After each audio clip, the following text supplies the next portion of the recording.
I això és el que han de suportar els veïnats del Pla de Ciutadella i ja no aguanten més. Els és impossible aclucar els ulls. Aquest estiu no es podrà circular pel port de Ciutadella durant la nit. La intenció és millorar aquests problemes de renou, però tot i així, ells duen anys amb aquest escàndol. Ben, Marquès, com és viure amb aquesta serenata les nits d'estiu? Conta-mos.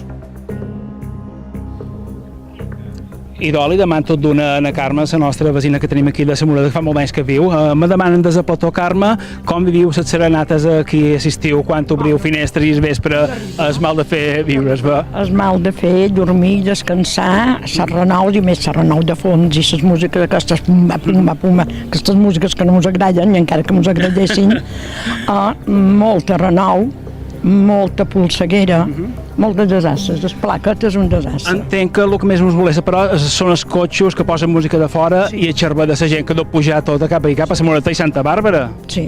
Entenc que això és el problema major que teniu. El problema més gros, sí.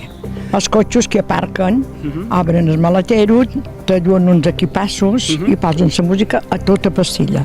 I costa dormir l'estiu, no? Sí, no pots dormir senzillament. És curiós, jo he vist que a 50 metres de voltes veu que el sol us puja directament a voltes perquè nosaltres, el carrer Sant Miquel no ens arriba res, però a voltes sé que us arriba molta contaminació acústica. Sí, molta renou i renou de cotxos i motos, i més quan van a lleveres, perquè no respecten el límit de velocitat. Fan molta renou.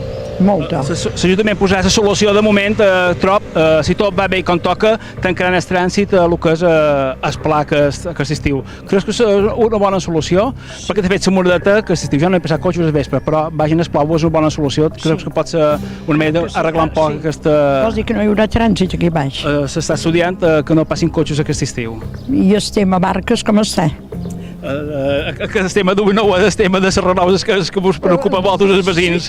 La polseguera, el tema barcs també poden ratllar un altre dia més en va. Sí, cotxos i cotxos, però bueno, si tanquen el trànsit ja serà bastant. Tots els veïns estan queixosos, molt d'anys lluitant, ha guanyat dos contenciosos i tots els veïns, i esperava sempre que l'Ajuntament acabi de posar fil a l'agulla i posi una solució de la renou. Sí, sí, perquè diuen, vale, tenen les portes tancades aquesta gent, però quan obren la porta perquè entra surt gent, calculo que va, la gent han d'obrir i tancar les portes, et sent un desastre. Et sent un desastre, jo crec que ho posen molt més fort del que se'ls permet, però bueno. I ja no te'n res més perquè és de partir. Entenc que la setmana més complicada és la setmana entre Esbé i Sant Joan cada any, deu ser una setmana molt complicada viure aquí a la Moradeta, a part de juliol i agost també. El juliol i agost és terrible, Sí, perquè mira, vam al final Sant Joan i es ve una setmana, però és que això dura i dura i dura que no acaba mai. Allarga. Bueno, ojalà entre tots hi posem un pot de... Moltes gràcies, Carme, per obrir-nos els teus coneixements d'aquesta nova Moradeta. Són temes delicats i t'ho agraeix moltíssim de debò. Ja ho veus, l'Ajuntament aquest any no deixarà que els cotxos passin aquest estiu en el Pla de Sant Joan. De fet, a la Moradeta, aquí en som ara, l'estiu passat ja no hi passaven. Espero que això serveixi un poc de solució.